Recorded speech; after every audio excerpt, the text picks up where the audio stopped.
Pues ¿Y qué Paolo, es cuándo? un lujo tenerte en la cuarta edición del festival y para mí es un orgullo y un placer poder conversar contigo.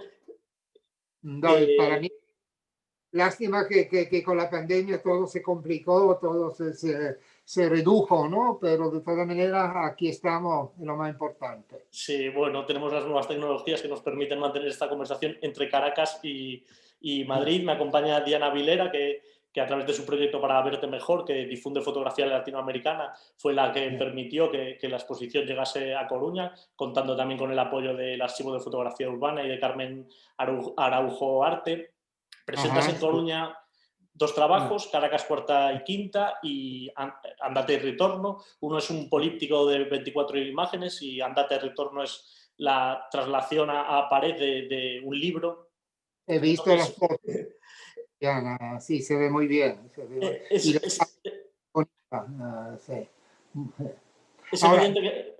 No, perdona, es evidente que no trabajes la fotografía de manera, cada fotografía de manera individual, sino que te interesa establecer vínculos, relaciones, un diálogo entre las imágenes, las ah, secuencias. ¿Por qué la necesidad de trabajar de esta manera? ya empieza con las preguntas. Sí, ya empezamos.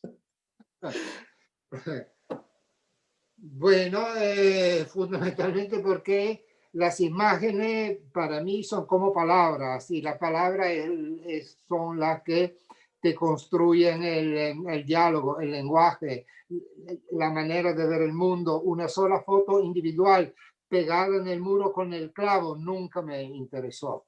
O sea, la foto es apenas, bueno, es una palabra que va armando su discurso. De ahí después vienen los fotolibros, la fotosecuencia, los audiovisuales. Eh, yo, desde que empecé con la idea del fotolibro, que no viene de mí, por supuesto, viene de él que fue mi amigo y gran maestro, Paul Strand. En el libro Andata e Ritorno hay un texto mío que explica todo eso, que se llama mi pequeña fotolibre historia con los fotolibros. Resulta que en los años 60, 61, yo conocía a Paul Strand de antes.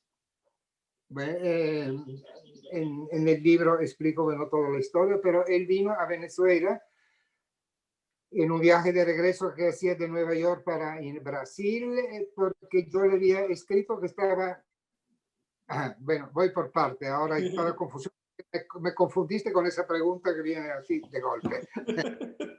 Recién llegado a Venezuela un año, 2 años después, algo así, yo empecé, bueno, casi enseguida a sacar fotografía por todo el país. Después, en uno de los viajes de regreso de Maracaibo para Caracas con mi hermano Graciano, pasamos frente a un pueblo que se llama Bobare, en el estado Lara de Venezuela. Un pueblo abandonado. Regresé un tiempo después en ese pueblo, una semana más o menos cerca de Barquisimeto, y de ahí surgió un fotoreportaje que se llama Bobare, que formó parte de una separata en la revista del momento más, no digo más importante, pero más comprometida con la realidad, que se llamaba Cruz del Sur. Tenía una galería y una revista. Ahí salió en el reportaje que tuvo mucho éxito. Yo me entusiasmé mucho con ese reportaje porque a todo el mundo le había gustado mucho.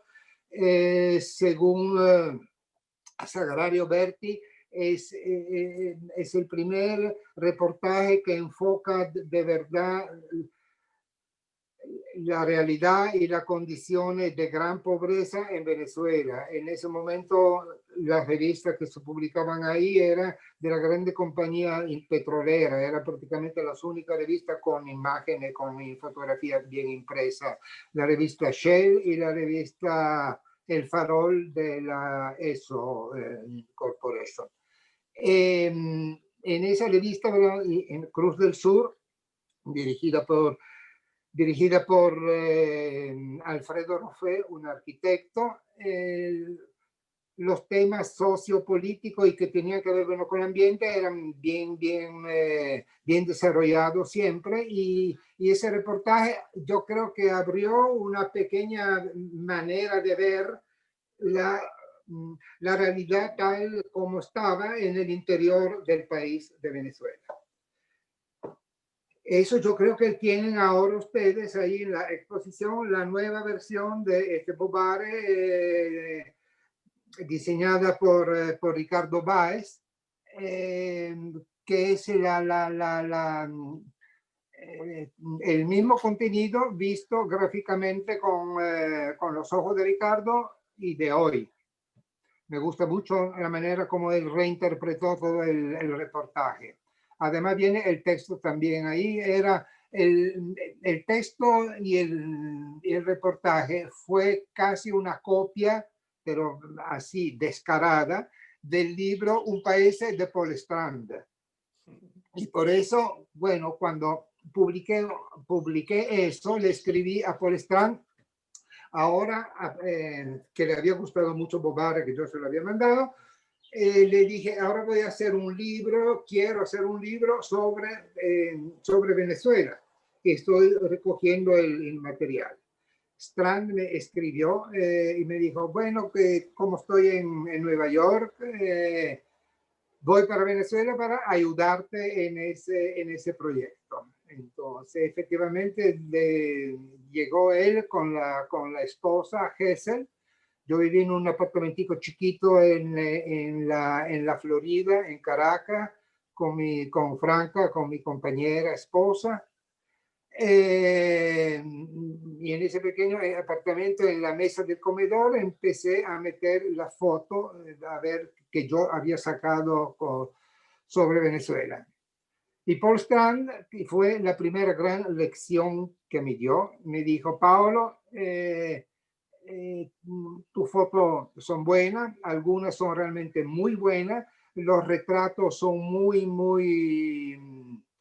penetrantes, son muy vivos, son muy buenos, pero este no es un material suficiente para un libro con fotografía, porque un libro con fotografía, un fotolibro fue, yo creo, la primera vez que yo oí la palabra fotolibro.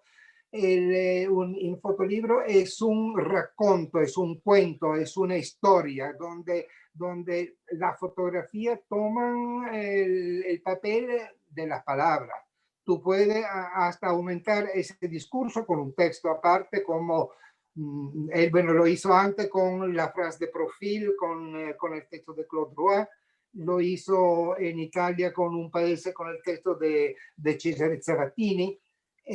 Lo hizo en su primer libro, Time in New England, con Nancy Newhall. O sea, Paul Strand para mí es el primer autor de fotolibro moderno que hay en la historia de la fotografía. Y esa lección de Strand de decirme, no, Paolo, tú no tienes buena fotografía, pero no sirve para un fotolibro. Era obvio porque yo venía de la concepción del fotoclub italiano antes de llegar en Venezuela, de la foto suelta, la foto singular que se mandaba a las exposiciones, eran máximo 3 o 4, a lo mejor una ganaba un premio y se exhibía con el clavo en el medio de la pared y todo el mundo contento. Pero después eso efectivamente para mí, además la influencia del cine, en los primeros años del posguerra, de la Segunda Guerra Mundial, mi ciudad, Gorizia, queda bastante cerca de Venecia. Y después de la guerra que terminó en el 45, en el 48 reempezaron a abrirse los festivales de cine de Venecia y pasaban todas las películas que no se habían visto durante la guerra.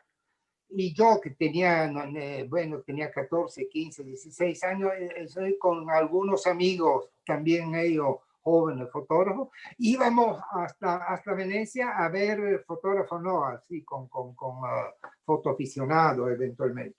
Íbamos hasta en Venecia a ver esa película y yo me encontré con la película mexicana. Las películas mexicanas son la gran película con el fotógrafo en Figueroa, La Perla, La Malquerida, con esos cielos. Y me enamoré tanto de la fotografía. El fotógrafo Figueroa venía de haber estudiado o trabajado con Tissé, que fue el fotógrafo de Einstein para que viva México. Entonces hay toda hay toda una riqueza de formas y de contenido que en ese momento fue muy fácil asimilarlo. O sea, yo venía virgen hacia todo eso, me enamoré de esos cielos mexicanos, de esos contrastes y esos paisajes. Justamente ahí también pasaron una película de Paul Strand,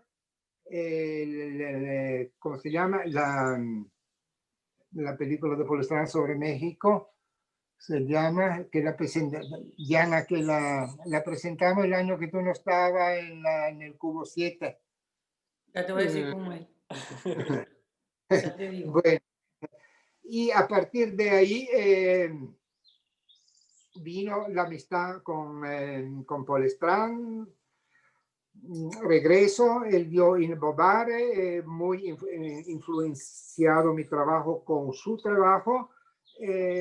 Copié la cuestión del texto en forma de entrevista que él utilizó en Un país para mi reportaje de Bobare.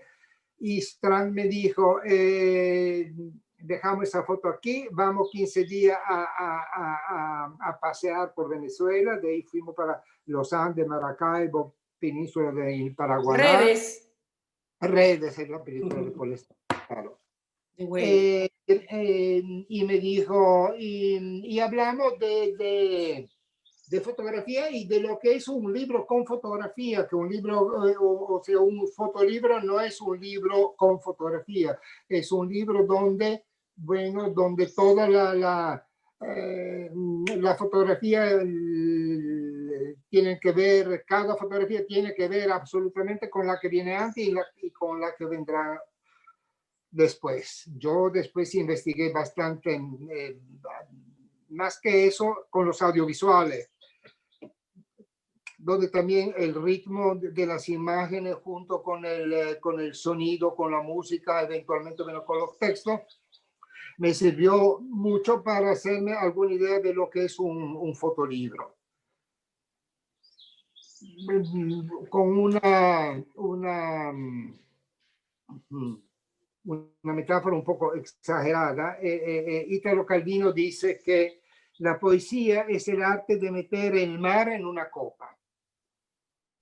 Y yo, a partir de eso, y pensando siempre en lo que es el audiovisual, mi trabajo y eso, pensé que la fotografía, que también eventualmente puede ser una forma de poesía, cuando llega a ser una interpretación emotiva de la vida, del mundo en el cual vivimos, ese articular de las imágenes te forman, te crean un fotolibro. Un fotolibro es el arte de meter, de revelar, de describir el mundo en el cual vivimos, cómo lo hemos vivido, cómo lo hemos visto y transmitirlo en una forma de imágenes, y ese es el fotolibro. O sea, el fotolibro es un género completamente aparte, como el cuarteto, como la sinfonía, como el cine, como algo así, que tiene, bueno, su regla inevitable y tiene sus capacidades enormes, que no tiene ni la exposición ni yo diría la mayoría de los libros con fotografía que estamos viendo, cuando la fotografía se saca en función de ese discurso que nosotros queremos armar, queremos hacer. Porque el fotolibro, el libro, cualquier libro son 2 páginas cuando tú la abres. Y la foto de la izquierda tiene que ver con la foto de la derecha. Se crea una reverberación, una nueva intensidad de las 2 imágenes que te crea realmente el lenguaje del fotolibro. A mí me tocó en Italia una experiencia muy desagradable, pero al final sumamente útil. la primera edición del Andata y Ritorno, que ustedes lo tienen ahí en la exposición página por página, que es una edición muy bien impresa por Brizzoli y con mucho cuidado. Muy caro también el libro, y entonces eso me sirvió mucho para decidir que este libro, para volverlo un poco más democrático, tenía unas cuantas copias que se arrancaban en la página y se metían en las paredes y se podía ver el libro, leer el libro en las paredes en forma de exposición, y creo que eso resultó en la fábrica muy bien. Ustedes no sé si tuvieron la experiencia con el público, porque con la pandemia no sé si la gente pudo apreciar eso. Sí, sí, Pero, sí, está teniendo muy buena acogida la exposición, es verdad que... Más larga todavía, un formato mejor porque no eran 4 filas, sino 2. Sí, está expuesto dentro de unas vitrinas en vez de en 4 filas de hojas, en 2, todas seguidas, secuenciadas. Y sí que el público está recibiendo muy bien la exposición, estamos la verdad muy contentos. Es verdad que el aforo ha estado limitado. Una de las preguntas que nos hace mucho el público, no sobre Andata y Ritorno, sí sobre Caracas Cuarta y Quinta, les resulta cuanto menos curioso el título de ese trabajo y la abundancia de CAS. Cuando presentamos el proyecto a los medios, los compañeros de prensa nos han preguntado insistentemente, también, como te digo, el público, la gente que se acerca a la exposición. Sí que me gustaría que nos contases de primera mano a qué se debe este título, a qué responde Caracas Cuarta y Quinta. Ya voy con esta, pero termino un momentico con la experiencia de la Andata y Ritorno italiana. Entonces, la tipografía, yo no estaba ahí presente, decidió meterle en la solapa del libro, que ya empezaba con una imagen, o sea, el libro tiene su portada, lo abre y ya ahí entraban las 2 fotografías del discurso que yo estaba haciendo. La tipografía, sin decirme nada, etcétera, decidió que después de la portada, que tradicionalmente viene una página blanca y la segunda página empieza eventualmente con el texto o con la fotografía. Entonces, esa página blanca determinó que la segunda fotografía mía se volvió la primera. Entonces ahí cambió todo el ritmo y el libro absolutamente no tenía ningún sentido, no servía absolutamente para nada. Se mandó a destruir completamente toda la edición, porque yo no lo acepté. El director de la biblioteca de Gorizia tampoco, que lo había subvencionado. Y entonces a partir de ahí yo decidí hacer la segunda edición con Brizzoli y con Diana hicimos los arreglos para publicar eso. El título original es Cara Caracas, Cuarta y Quinta, pero el título contenía Cuarta y Quinta con K de Kodak y K de Kafka, y eso lo explica todo. Dile a tus amigos periodistas a lo que te preguntaban por el título, o sea, la K viene de Kafka y de Kodak, obviamente. O sea, tiene que ver con la fotografía y con el K del caos y de todo lo que es Caracas desde la cuarta hasta la quinta. ¿Y se te considera el fotógrafo que mejor refleja las tensiones y las contradicciones de Latinoamérica? Eres uno de los autores más importantes de nuestro tiempo. Es un tiempo caracterizado por la sobreabundancia de imágenes y no sé si esta saturación a veces visual, tantos estímulos que recibimos cada día afectan a tu norma de actuar sobre la realidad para ver, pensar y resistir. ¿Crees que el público el espectador, en cierta medida anestesiado ante tanta imagen o sigue teniendo mucho poder a la hora de transformar la sociedad? Mira, con la fotografía no vamos a cambiar el mundo en absoluto ni a transformarlo. Pero yo sí creo que algún tipo de fotografía, algún discurso, algún compromiso que vaya más allá de la foto del propio ombligo o del recuerdo de la familia, de los abuelos, de los archivos, de todo esto que ahora nos inundan todo. Hay la posibilidad de que un discurso te cree una conciencia o una pequeña conciencia de cuáles son los problemas evidente, fuerte en América Latina, en un país más o menos, etcétera. Y la manera como tú justamente desarrollarás todo ese discurso va a formar la posibilidad que cambie un poco en alguna persona, a lo mejor en 25 lectores, como decía Manzoni de su novela italiana muy famosa, Los Prometidos y Promessi Sposi. O sea, no sé, pero el mundo no lo cambiamos con las imágenes, pero alguna conciencia sí. A partir de eso te diré que regresando al andate e ritorno, cuando salió, varias gente me preguntó, bueno, ¿por qué un libro tan caro? Ya te lo expliqué, entonces para bajar un poco esa cuestión dije, lo voy a hacer democrático y voy a tener unas cuantas copias para exhibir, pero algunos amigos me decían, ¿y por qué tan grande? ¿Y por qué tan grande? ¿Qué necesidad tienes de meter esto?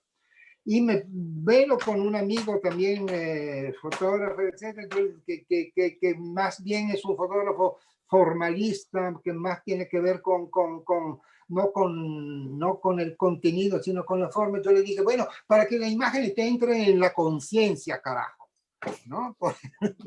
¿no? Porque normalmente con la fotografía siempre uno se queda en la escala de grises. Y no pasa de ahí, de los valores de las cosas, cuando no terminan en ese discurso peor que era de antes, pero que todavía sigue con el tipo de película, qué tipo de grano, cómo lo revelaste, y ahora cuántos píxeles y qué sé yo, y la última cámara, todo eso, eso no es la fotografía, eso no es la imagen. O sea, la imagen es el sentido que tú le pones a tus imágenes. Y ahí regreso al fotolibro. Al fotolibro hay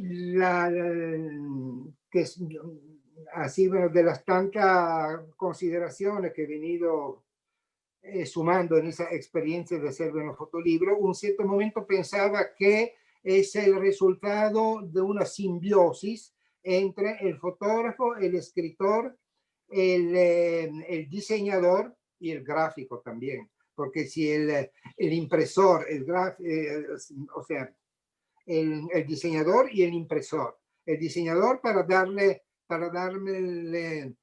coherencia gráfica a la imagen que tú le presentas.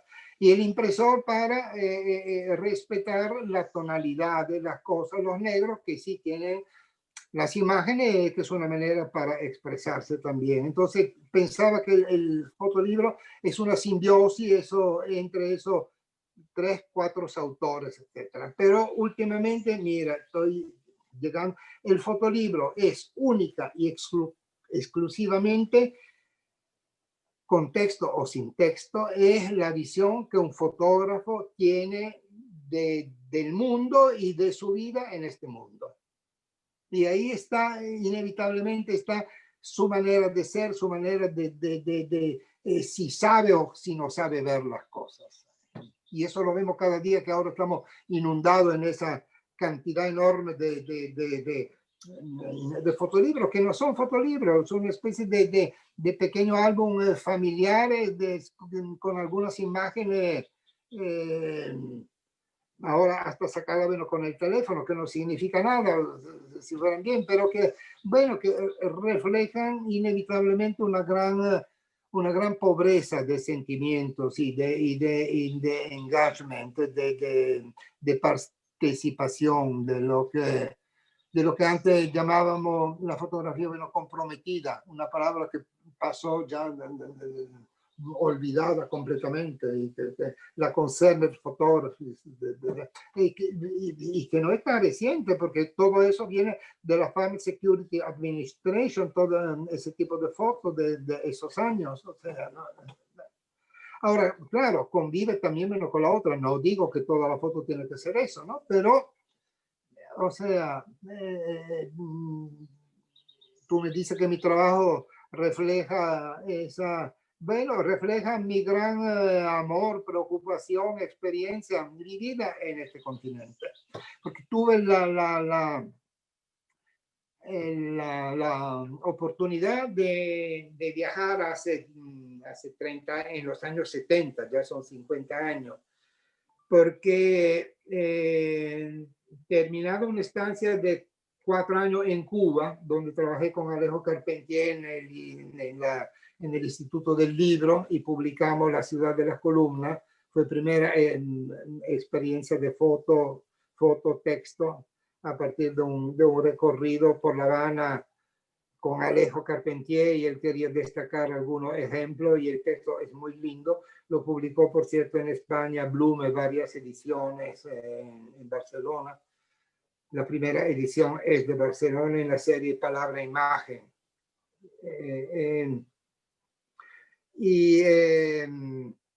¿Por qué te decía eso? Porque estabas recorriendo... de América Latina, sí. Después de Cuba, en Cuba había una de las oficinas regionales de UNESCO para la cultura en América Latina. Creo que habían 3, una en Cuba, en Santiago y en México. Estando en Cuba, yo conocí también al representante de UNESCO por América Latina, Moreno se llama, argentino, un escritor. Y entonces de ahí UNESCO decidió hacer un libro sobre las artes en América Latina. Era un tomo sobre música, sobre arte plástica, uno sobre arquitectura y uno sobre literatura. El de arquitectura con Damián Bayón, que escribía el texto, y yo fui escogido para sacar la foto, y entonces recorrimos desde México hasta Argentina. Bueno, una vez juntos, y después yo regresé en varias cosas, en varias oportunidades, prácticamente durante año y medio, algo así. Mientras yo estaba sacando los monumentos, las escuelas, los estatuas, las grandes urbanizaciones, los edificios, etcétera, con la cámara de medio formato para la foto de arquitectura y todo eso, me iba caminando con mi otra camarita ahí en la pequeña Leica, así, a sacar fotos de lo que vivía, de lo que había alrededor de esos monumentos, de esa arquitectura. Y de ahí surgió, para verte mejor, América Latina. Después de tu parada en Coruña, tu siguiente exposición en España será en el Centro KBR, que es el nuevo centro dedicado a fotografía que inauguró en Barcelona recientemente la Fundación MAFRE. Un sitio realmente extraordinario. Sí, esto ya son palabras mayores. Además va a ser una gran retrospectiva sobre tu trabajo. ¿Qué significa esta exposición en tu trayectoria? Que creo que estás además dedicado ahora muy a tiempo completo, ¿no? en esta exposición. A tiempo completo, sí. Bueno, acabo de terminar, ya hicimos toda la lista de obras, al final la pandemia fue casi una ayuda en ese sentido, no completamente, porque la curadora, María, que vive en Bogotá, pudo venir una vez solamente a Caracas. Escogimos las primeras cosas, pero fundamentalmente las ideas, que era de no es una exposición menos cronológica. A mí no me gusta nada, ni los catálogos, ni los libros, ni las exposiciones esas que dividen el trabajo de un fotógrafo por periodo, de cuando era chiquito hasta cuando era más o menos, y de viejo, así el periodo rosa, azul, como si fuera Picasso. ¿No? La fotografía para mí siempre ha sido y es una manera de ver, y esa manera de ver es desde que tenía 20 años hasta ahora que tengo más de 80, o sea, porque es la manera es la manera de estar en este mundo y cómo tú lo captas, cómo tú lo ves, ¿no? Entonces me gusta mucho que aceptaron completamente Carlos Goyoné y todo el mundo la idea que desde un principio se la planteé. La exposición era fundamentalmente temática. Hay cierto periodo, porque obviamente, bueno, Cuba viene antes de América Latina, porque fue hecho después, pero adentro de esos lugares geográficos hay unos temas, y son los temas que desarrollo uno de los cuales es también una forma concentrada de andata y retorno que ustedes tienen ahí ahora. Otro tema es Cuba, se llama de la utopía al desencanto, porque a pesar de unos primeros años que yo viví en Cuba, 4 años seguidos, 61, 65, regresé otras veces en función de ver lo que estaba pasando después, y ahí surgieron las fotos del desencanto, justamente en los años posteriores de Cuba. Yo fotografié para UNESCO Brasilia en los años 70, en la época de los militares, donde todo estaba clausurado prácticamente, y los edificios eran esos grandes monumentos formales. Y regresé 40 años después, hace pocos años, para ver lo que había pasado en ese espacio urbano. Entonces hay un pequeño fotomural, pequeño, yo digo porque tiene 40 fotos, tengo uno que son más grandes, ocupa 5 o 6 metros, tengo uno que tiene 12 metros, que es otro que termina con la exposición justamente que se llama El Ángel de la Historia, donde encontraremos fotos ahí también que de los varios periodos anteriores o de los varios temas anteriores. El último es el Ángel de la Historia, es una especie como de resumen un poco de esa visión, de esa vida. Bueno, y entonces eso, en la pandemia, esos 8 meses, yo en una mesa que ustedes no la ven, pero que es sumamente grande que tengo aquí, estuve pasando todo mi archivo. Inicialmente esas exposiciones se hacen también con fotos que forman parte de colecciones, pero se eliminaron todas las posibilidades de préstamos, etcétera. Entonces todo tenía que ser a partir de lo que estaba escogiendo y armando, después verlo bueno, con María en las imágenes en la tablet, así, no más, o de la fotico bueno, por teléfono, y armé todo eso, que son más fotos de lo que se había establecido, pero estoy muy contento con esta selección y sobre todo contento que fue muy bien aceptada, y una gran parte de ella creo se exhibirá en la exposición bueno, de Barcelona, en ese estupendo lugar con esa magnífica gente, y espero llegar hasta ahí en octubre del año que viene. Sí, esperemos te vacunas, está listo, te vacunas y te viene. Esperemos que las circunstancias sean más favorables y nos podamos ver en Barcelona. Por nuestra parte, ya te digo, ni nos creemos cuando entramos en la SEBAN, en la sala en la que está expuesto tu trabajo, y vemos que hemos podido contar contigo en esta edición, que para nosotros ha sido un auténtico lujazo, como lo ha sido poder charlar contigo este ratito. Mil gracias, Paulo. Muchas gracias a ustedes, y bueno, espero nos mantenemos en contacto en el futuro, o sea, cuando iré para Barcelona nos veremos también. Por supuesto, allá estaremos, sin duda. ¿Qué fecha tiene la inauguración de tu exposición en Barcelona? Creo que es el 7 de octubre. Perfecto.